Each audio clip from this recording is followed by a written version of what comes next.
Today on Tap Out Talk, I got a little curious and I decided to check out what's going on with NXT 2.0 on February 8th, 2022. Let's get in.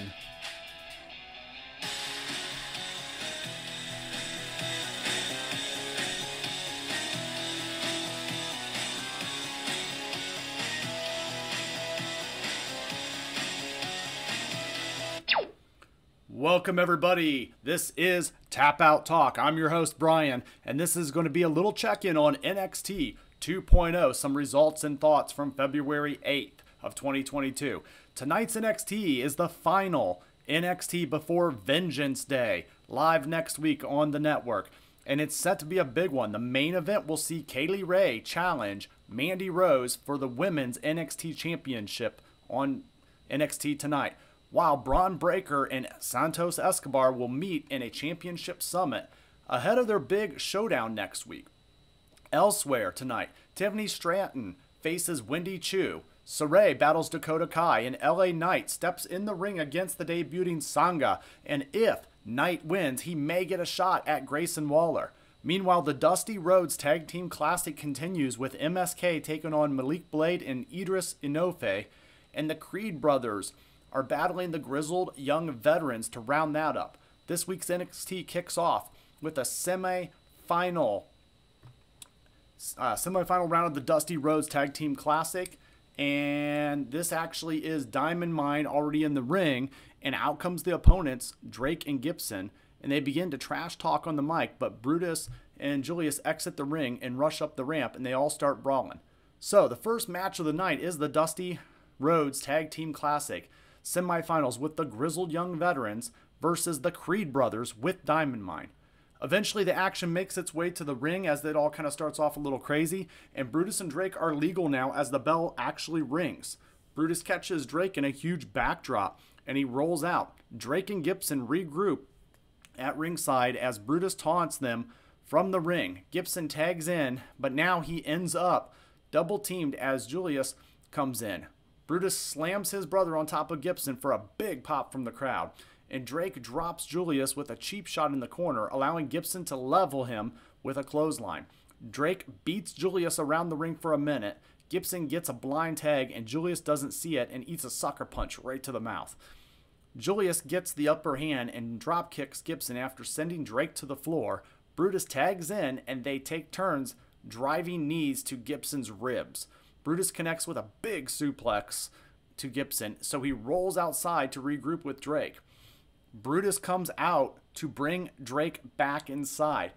Drake grabs a foot of Brutus from the apron, allowing Gibson to knock him off, and the veterans then put Brutus under the apron and hit a catapult, sending Brutus's throat into the metal bars under the ring. Ouch.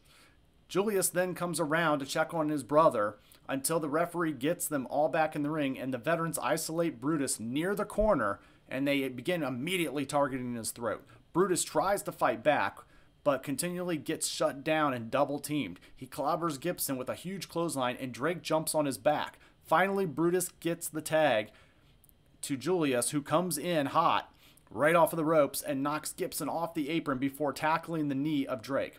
The fans chant Creed, Creed, and Julius gets a stretch muffler on Drake. James tries to transition into a guillotine submission, but Julius throws him off and slams him for a near fall. Gibson rushes in a bit, and Julius throws him right back. Julius and Drake encounter exchanges, and Gibson blind tags in.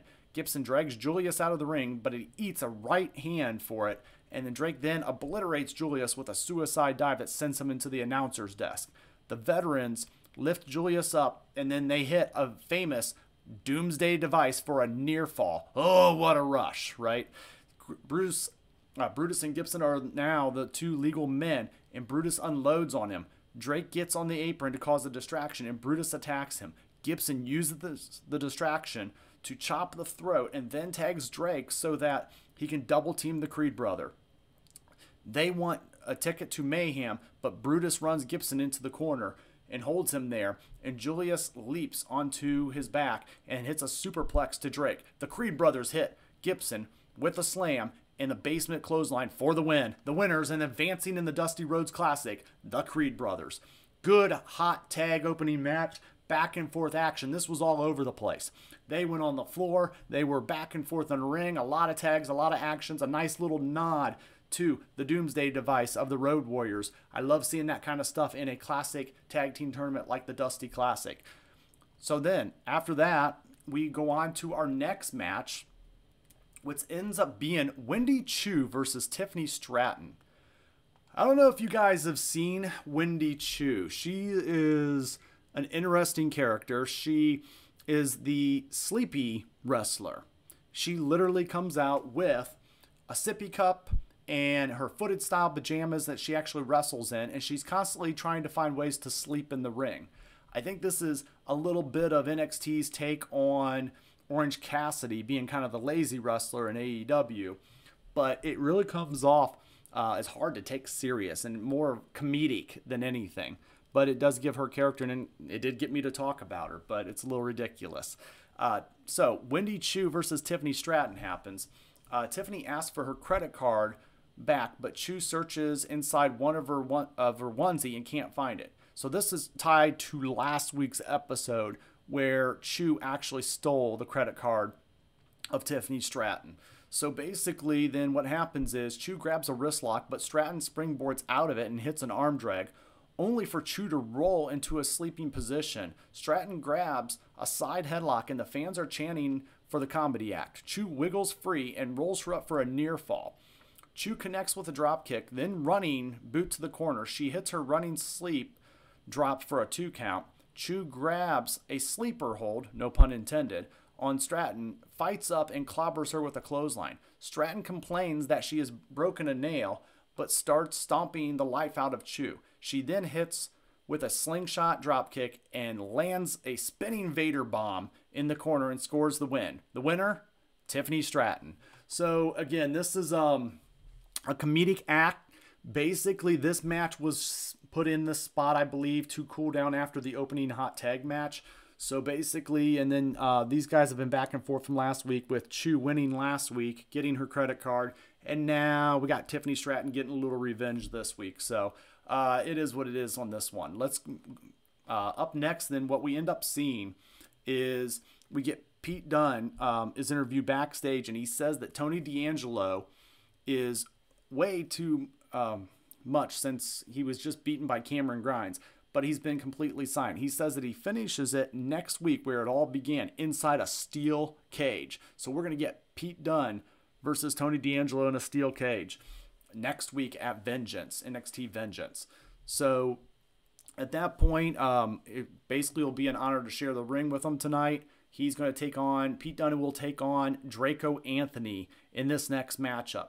So when we return, we get a little commercial break, and we return. We find this match already actually in progress on the stream. Anthony has Dunne grounded with a headlock. Dunne turns the tables on Draco, shoots him off, dodges an elbow drop, and drops him with a shoulder tackle. Anthony wants a suplex, but Dunne knees him a few times, and Draco starts to drop him and gets him back up and lands a suplex. Draco stands on Dunne's hand and looks to stomp, but Pete avoids it. Dunne then jumps on Draco's hands and kicks him in the head. It's time for some joint manipulation now, and he jumps on Anthony's elbow. Dunne chops the crap out of Anthony, but it just fires him up, and Draco splashes Dunne and hits a slam for a near fall. Anthony sees Harlan and Joe Gacy standing on the platform above up the ramp and above the ring. He looks at them before running at Dunne, and nobody's home. Dunne drops him and jumps on his arm again. Dunne wants a Kimura, and Draco shoots him off and hits a back body drop. Dunne rolls on the outside. When Anthony comes through the ropes, he kicks him in the head, and suddenly Tony D'Angelo appears and swings for Dunne with a crowbar, but nobody's home. Dunne hits him and gets back inside and hits Draco with a German suplex and the bitter end for the win. Winner, Pete Dunne. After the win, Dunne is grabbed from behind by Tony D'Angelo, but he snaps his fingers. Dunne goes outside and brings weapon after weapon into the ring while D'Angelo watches from the ramp. Dunne says D'Angelo is going to need a lot more than a crowbar at Vengeance Day, so how about they have a weaponized cage match? And Tony very much agrees. So that's a very good build-up for the Vengeance pay-per-view next week. This matchup, a little slow for my pacing. I mean, Pete Dunne is a good wrestler, and you can see his opponent here just really, you know, Draco just seems like he's still trying to develop his character and develop himself a little. But this was designed to be a builder to the Vengeance Day go home for next week. So after that, we get Io Shirai and Zoe Stark that are sitting backstage, and Stark says in a backstage statement that we need to talk about the Dusty Cup because the opponents are very good. She says she knows Io Shirai and that she knows that she wants to win those titles back that they were actually never pinned for. Shirai agrees, and Stark says that they need to find a partner for Io, someone just as crazy as she is. Shirai agrees and says that she knows just who to ask, but she won't say. I'm a little interested in this. I feel like the WWE could be pulling Asuka back down to maybe team with Shirai. I think that would probably make the most sense for maybe a quick, you know, because they're not doing much with her on the main roster. So in the next matchup on the show, we get LA Knight, who's very hot with the crowd. I mean, people are really into this guy, versus Sangay with Grayson Waller. This is a buildup from last week when Sangay basically attacked. So now he's making his debut in the wrestling match tonight. This match gets underway, and Knight tries to an Irish whip on Sangha, but he's just simply too big. Knight lands a few shots, and Sangha tosses him into the corner and kicks him over and over. Sangha headbutts Knight, and he falls in the ring, and Sangha goes after him and looks to basically lawn dart and just throw him like a dart with Knight, but he slips off and he shoves the big man into the ring post. Knight attacks Sangha as he comes back into the ring. Knight looks to hit hit the BTF, but Sangha shoves him off. Sangha then hits a splash on Knight for a near fall. Knight starts fighting back and connects with the springboard dropkick for a 2 count. Waller gets on the apron and removes the turnbuckle pad, interfering much like the heel manager style in this case. Knight runs Waller off, and then Sangha runs at him, but Knight moves, and Sangha, of course, in classic fashion, hits the buckle himself that's exposed. Knight slams Sangha and scores the pinfall. The winner, 1, 2, 3, it's LA Knight to be. So, this, as soon as the match ends, Waller rushes into the ring, but Knight hits him and lands the BFT, and Knight leaves with big smiles on his face as Sangha stares him down. Duke Hudson then, at this point, is interviewed backstage, and he says that Dante Chen isn't as tough as he thinks he is, and there is a reason he's not here tonight. He's afraid of him. Hudson wishes Indy Hartwell good luck for next week. We then get a commercial break. So at this point, you know, I'll take a break myself. And if you guys end up liking or sharing or even subscribing to the channel here, that really helps me out because, again, I'm still getting up and going with everything. I greatly appreciate it. But now, enough of that. Let's get back into the next segment. So it's time for the Championship Summit with Legado del Fantasma. And they're already in the ring. And Wade Barrett introduces the NXT champion, Bron Breakker. They're sat at the table in the center of the ring, and Barrett asks Braun why he's confident that he'll win next week. And Braun says that he already suspects Santos, but he's going to beat him, and there's not a damn thing that he can do about it. So at this point, Breakker says that we all know how this stuff goes, and that they'll flip the table and start fighting now. Santos laughs, and he says that he wouldn't expect anything else from somebody so young and naive. When he says everything works, and this time he's in control and he's pulling the strings. People, you know, like Paul Heyman are saying Breakker is the future of NXT, but he's already planning on how to end his career before it even gets started.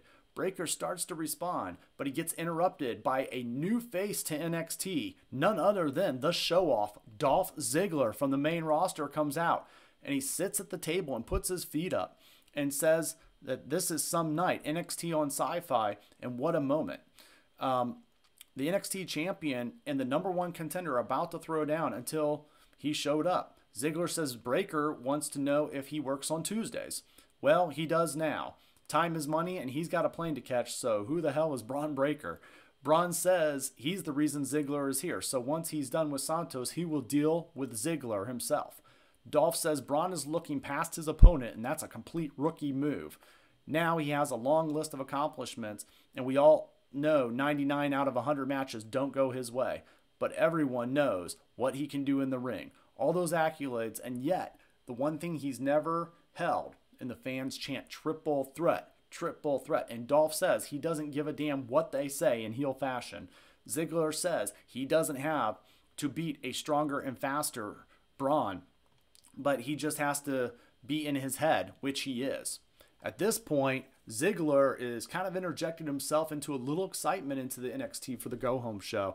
I think it's a great use of him so far. I like the fact that they're kind of using some of these guys to come down and help out some of the younger talent, especially ones, like Dolph. Tommaso Ciampa comes out at this point and interrupts Dolph, and Ciampa says this is a big moment, but Ziggler, as NXT champion, he goes, that's a hard pass. Ciampa sits beside Ziggler and says, kid, I love your spirit. Santos Escobar interrupts Ciampa and says, hey, what's going on here? And he says, Ziggler doesn't go here. And what some mean tweets are what brought him here. Santos says once he wins the NXT champion, he'll take care of Ziggler himself and then Ciampa. Tommaso tells Santos if he interrupts him again, he won't make it to Valentine's Day Vengeance. And he says that he wants the next shot once Breakker beats Escobar, unless, of course, Dolph thinks he can cut in line. Ziggler says Ciampa called this his home. The same 100 Florida people come out and clap like seals no matter what he does. Ziggler then asks when Ciampa's training wheels come off.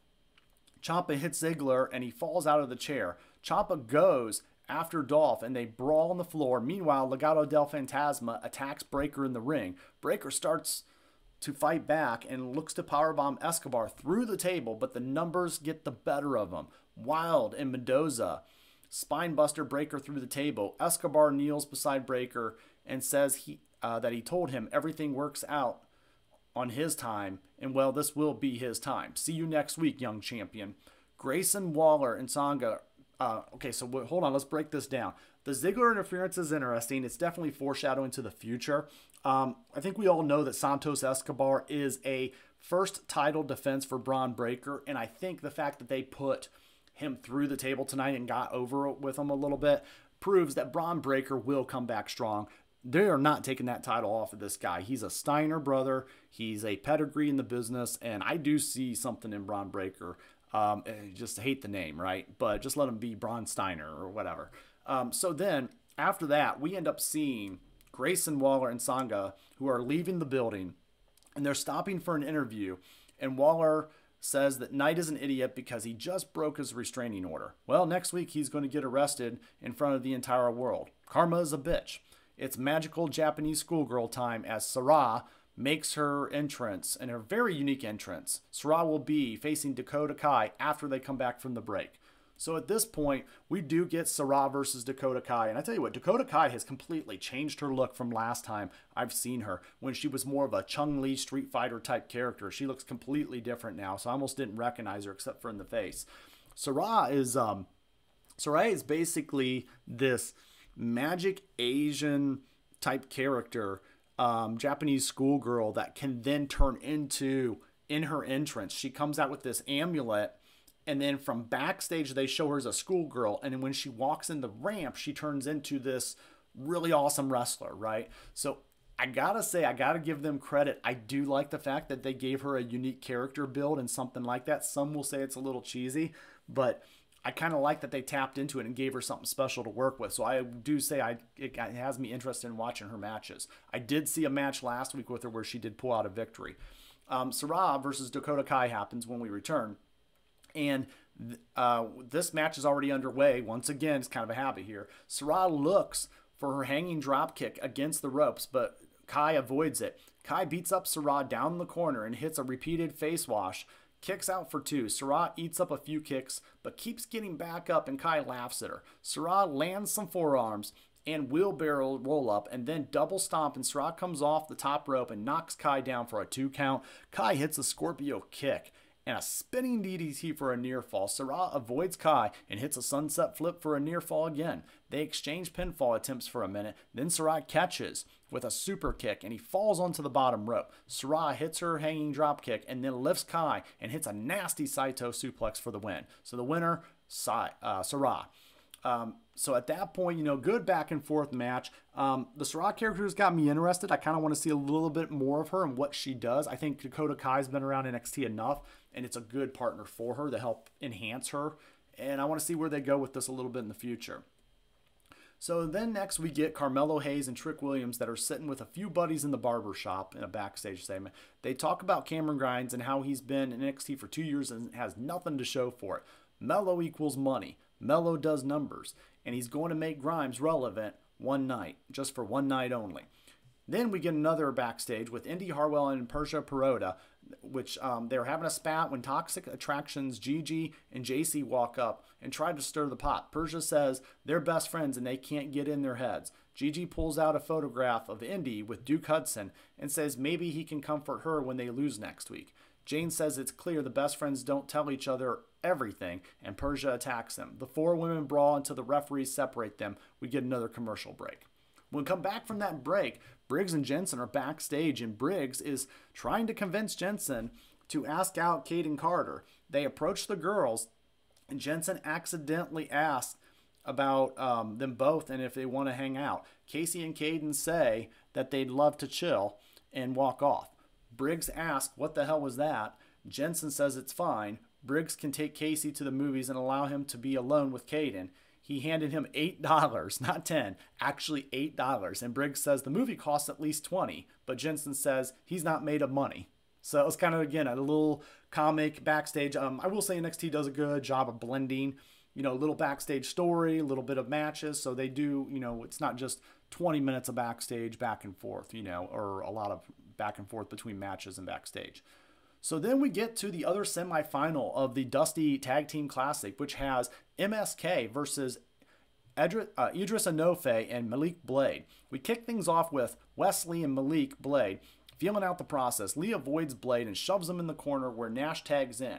MSK hits a double team, ending with a Bronco Buster from Nash. Carter lands a few kicks off the chest, and Blade dodges an Enseguri. Enofe tags in and takes Nash down with a sleeper hold. Nash fights up, whips him to the ropes, and he runs and he gets flipped over the top of the rope through the apron.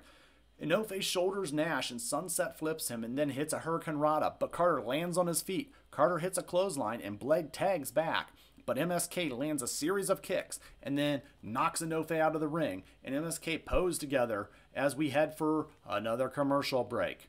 We get a little bit of a break, some commercials. We come back live, and Blade is Nash down with a rear chinlock at this point in the ring. Carter fights up and rolls to Lee to make a tag, and Enofe and Lee go toe to toe to toe. Not that many toes, but yeah, 4 toes. And West clocks him with a drop kick. Lee hits an Enziguri in the corner in an inverted exploder suplex. Carter gets the tag, and Lee catapults Enofe with a super kick right out of Sweet Chin Music City. Carter then hits double stomp on Enofe and Nash's knees and cover, but Blade is quick to break it up. Blade knocks Lee out of the ring and dives over the ropes right onto him. Enofe rolls up Nash for a near fall, then tags Blade, and they hit a double team suplex / neck breaker for a really great tag team move. Enofe goes up to the top and hits a big splash on the near fall thanks to Wes Lee. Blade is sent over the ropes, and MSK double teams Enofe, connecting with the spine buster for the win. 1, 2, 3. MSK is the team to beat. So MSK now has progressed to the finals of the Dusty Road Classic, where they'll face the Creed brothers. Speaking of whom, the Creed brothers make their way down to the ring, where they stand opposite MSK with the Dusty Cup between them. We see then at that point that this is going to be the build-up for next week in the Dusty Rhodes Finals. We get a video backstage of Cameron Grimes going back to his hometown, and he says he came incredibly far and nobody's gone through more than him to get where he is now. He got everything he wanted, the money, the cars, the house, and he lost sight of why he got into the business. He'd trade everything and go back to the trailer park in order to have a North American Championship on his mantle. There's 2 ways you can go in this business, up or down, and his gas tanks are filled for a trip to the moon. We get another commercial break. And then it's time for the main event. We see Kaylee Ray walking backstage with her bat. and her camera cuts to Mandy Rose, and she is helping Gigi and JC brawl with Indy Hartwell and Persia Pirotta. Mandy leaves them to go enter her fight, and she makes her way to the ring. This matchup has been building for a little bit of time. This was actually tied into last week, where Mandy Rose did not want to have this matchup, and Kaylee Ray basically forced her into it with her bright neon green baseball bat. Everything's got to be bright in NXT. Everything has to be bright, vibrant colors. I've noticed that theme around this thing. The bell rings and Mandy jumps for a switch knee, but Ray avoids it and chops her. Ray lands a few more chops, but Mandy jumps on her with a Thez press. Ray fires back with the right hands, then a rope-assisted tornado DDT. Rose rolls from the ring, and Ray goes out and hits her and brings it back in for a 2 count. Ray whips Rose to the corner and clotheslines her. She tries to land another, but Rose ducks it and slams the head into the back of the buckles. Rose slams Ray's head a few times and then beats her against the ropes and hits a spine buster for the 2 count. Rose grabs a body scissors and tries to make Ray submit. They exchange some pin attempts, and Mandy lands a few knees to the gut and then slams Ray for a 2 count. Rose is getting frustrated, and she slams Ray's face into the mat before shouting at her. Rose applies an abdominal stretch, and Ray flips her over. Kaylee lands a drop kick and kicks Mandy in the corner, and then goes for the middle rope in a moonsault and a near fall. Rose fights out of the submission and counters with a gory bomb and a sunset flip for a near fall. Mandy wants bed of roses, and Ray escapes and kicks her in the head. Ray goes to the top rope, and suddenly JC Jane gets on the apron of Toxic Attraction and distracts the referee. Gigi Dolan also jumps on the opposite apron and shoves Kaylee Ray off the top rope. Mandy then drops Ray with a running knee and scores the pinfall to retain her women's NXT championship. 1, 2, 3, Mandy Rose. After the match, Gigi and JC get in the ring with Ray's bat, and they hold Ray up for Rose to hit her. Before Mandy can do so, Io Shirai rushes down to the ring and knocks Mandy out of the ring, and then drops JC and hits Gigi with the 619 a la Rey Mysterio style. Io hits both with a springboard dropkick, and Mandy comes back and pulls Shirai's hair. But Ray returns with her and hits a gory bomb. Toxic Attraction and the 3 girls retreat as Ray and Shirai stare on from the inside of the ring, and our show goes to the close. So at this point, that is the end of NXT. I will say that the show, centers around a few characters. You can tell there's a difference in the developmental. I like what they're doing with Mandy Rose and Toxic Attraction. I have said that back last time I really kind of honed in on this product was, back in Halloween Havoc time. So I will probably watch Vengeance next week, if anything, just to have some more NXT content to cover here on the channel. Let me know what you guys think of the show. I'm going into it with some lower expectations, as an in-betweener, but I do kind of want to see what those young and upcoming talents are. So every once in a while, I do check out NXT and a little bit of AEW Dark. So at this point, that's kind of my review for the week, and that will be the go-home show going into Vengeance, Valentine's Day Vengeance for next Tuesday on the 15th, I believe. So I just want to say again, as always, thanks for watching. Like, share, subscribe. And it's not goodbye around here. It's game over.